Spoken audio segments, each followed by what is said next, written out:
Hey folks, Dr. Duncan here with part 6 of our exploration of sea level rise in the era of climate change. In this section, we're going to talk about what's known as green infrastructure. That is nature as our way, using nature as our way of adjusting to, in this case, climate change and sea level rise. All right, let's get started. First of all, some terms: gray infrastructure versus green infrastructure. Gray infrastructure is the typical sort of thing we think about when we use the term infrastructure. It's the stuff that you might imagine that we build in order to deal with the challenges of sea level rise. That includes seawalls, rock walls, flood barriers, stormwater systems, groundwater pumps, levees, dams, raising land elevation, etc., etc. It's basically building things to deal with sea level rise. Green infrastructure, instead, is using nature and nature-based solutions to adapt to climate change, in this case specifically flooding. So let's take a look at a couple of videos that nicely illustrate some of the things we've been learning about sea level rise and how green infrastructure is part of the solution. So you're first going to watch this video from the United Nations. It's only about 3 minutes long. And it's about how green infrastructure is being used globally in several communities around the world. It also illustrates that it's a relatively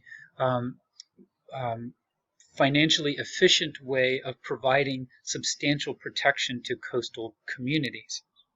And then the second video you're going to watch is this one from public broadcasting service, PBS, and Climate Central. Climate Central is a news organization devoted to featuring issues about climate change.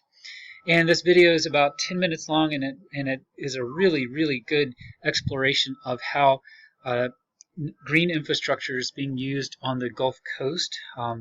It includes an example from Alabama, as well as examples in the Pensacola area and further east and the northern Gulf Coast. So watch both of these videos and then tune back here, come in for a wrap-up with some of the major points about green infrastructure that I want you to learn. And of course, just a quick reminder that you can access these videos by using the PowerPoint that I have posted that's in association with this video, or you can click on the links provided directly on the Moodle page. Okay, welcome back. I think you'll agree with me that those are some pretty exciting ways of working with nature instead of against nature in order to help solve a common problem, one that is sea level rise and how it's a threat both to the built environment and human culture and our economy, as well as a threat to biodiversity. And this way, it's a win-win situation for both humans and for nature. So let's take a look at this in a little bit more detail to sort of round things out and also wrap things up. Salt marshes are one of the major types of green infrastructure along our southeastern coasts. We talked in a previous section of this unit about mangrove swamps and how they're replacing some of these salt marshes. It's an important note to say that mangrove swamps can provide many of the very same green infrastructure benefits that we're going to be talking about here with salt marshes and oyster reefs. This is an illustration just to show you some of the commercially valuable species that their young survive and thrive in these salt marshes and similar habitats. And these are, of course, species that are commercially valuable on the northern Gulf Coast, especially shrimp. That's the most lucrative of all these species depicted here. And without having these kinds of nursery grounds, the salt marshes especially, you don't have these species thriving in our estuaries, and therefore you don't have commercial fisheries.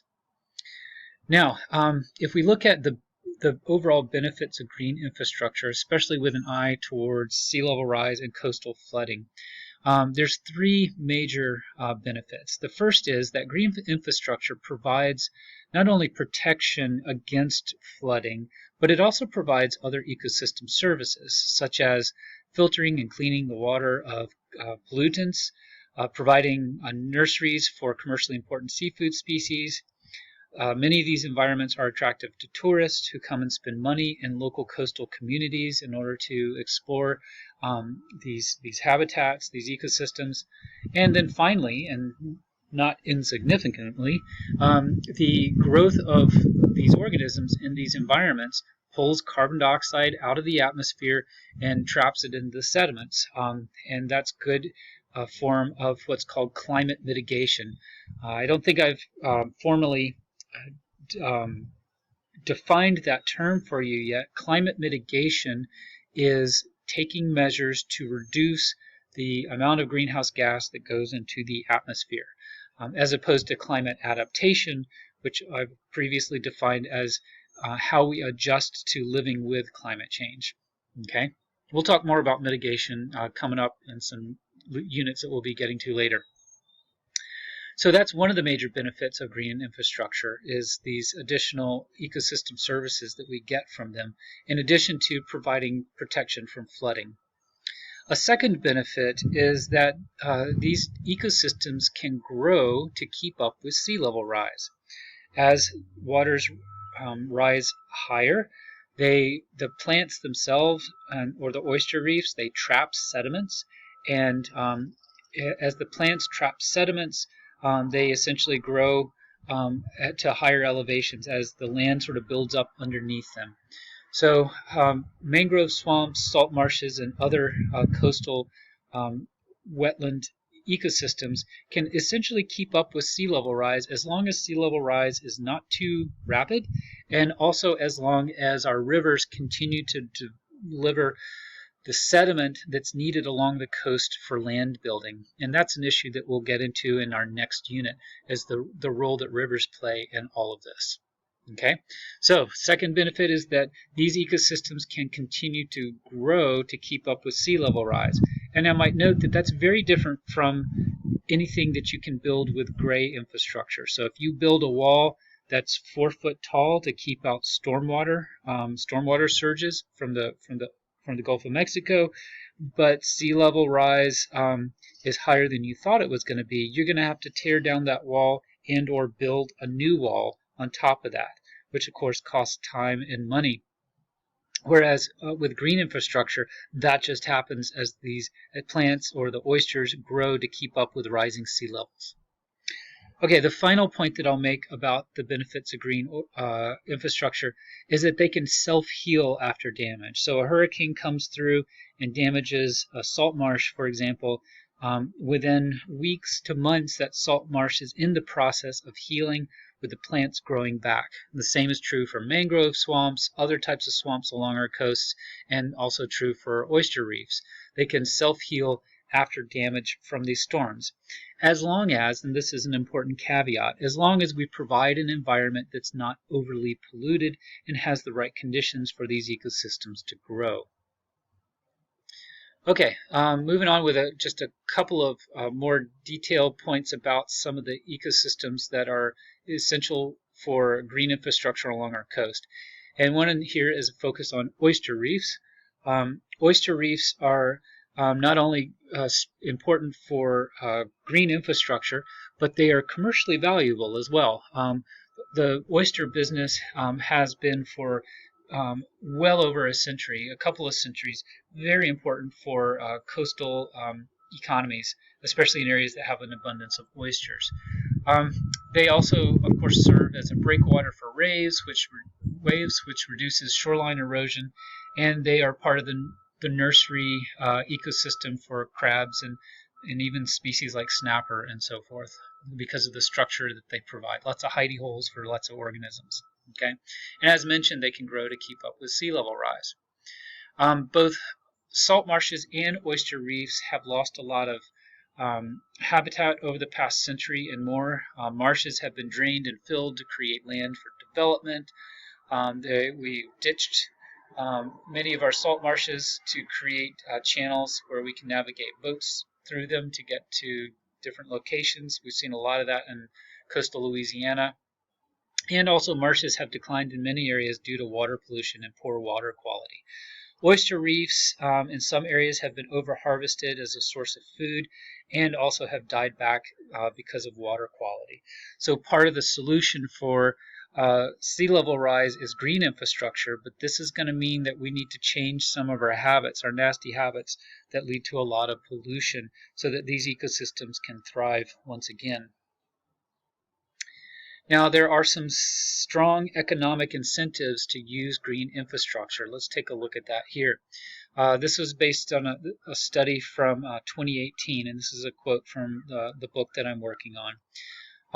It's basically about a study that examined the economic benefits of natural shorelines as adaptation strategies to mitigate flooding risk and damage on the Gulf Coast. And authors found that if sea level continues to rise at the present rate, then by the year 2030, just a few years from now, the U.S. Gulf Coast will be sustaining a minimum of $134 billion in damages from coastal flooding each year, which is pretty staggering. $134 billion in damages from coastal flooding each year, and that's just along the U.S. Gulf Coast. That, by the way, is more than the combined economic damage from Hurricanes Florence, Michael, and Irma, several of our really big, destructive recent hurricanes. The authors found that natural defense systems such as marshes, oyster reefs, beaches, and barrier islands can prevent 37% of those damages, which equates to about $50 billion annually. So there's some strong economic incentive to invest in green infrastructure and let nature work for us. Instead of us trying to expand our gray infrastructure and which we will need to do in many areas, we can use green infrastructure, which is much cheaper to establish, and as we talked about already, it can sustain itself, it can keep up with sea level rise, and it can self-heal, and it provides a long list of other benefits. So I'm excited about this because this is a win-win situation for both people and nature, and it's good for our cultures along the Gulf Coast, as well as being economically feasible and reasonable relative to the costs of gray infrastructure, which are so much more. Here's a picture of what marsh restoration can look like. Formerly, you had a continuous marsh environment out there, but because of sea level rise and creating boat channels through the marsh lost a lot of ground. This was a big federal project to restore some of this marsh after Hurricane Sandy. And what you're seeing are some dredges out there that are pulling mud from shipping channels and then redepositing it in areas that will help build up the marsh. This is an example of what is being done along many of the coasts in the southeastern U.S., including the Gulf Coast and the Atlantic Coast. These are most of these folks are volunteers, and they're using oyster shells collected from local seafood restaurants. They're bagged and then they are stacked in a way as to break waters, so to reduce erosion in the adjacent salt marshes and so forth. These other structures that you see out here are called reef balls. Here you see some new ones being installed. These are some old ones that were there previously. They also help dissipate the energy of waves, as well as providing a structure on which marine organisms like oysters and clams and all sorts of other species can grow, which helps to rebuild these ecosystems. So this is happening. It's in place. It's working. There's some issues that pop up as we've been experimenting with this, and so there's a little bit of a learning curve there, but it's all well and good. It's all part of the process. Green infrastructure is the way to go. All right, that wraps up our exploration of sea level rise in the era of climate change. And so I hope this was informative, and I hope made these issues relevant to you, because this is what a lot of our energy in the next few decades is going to be devoted to, which is along the coast and coping with rising sea level.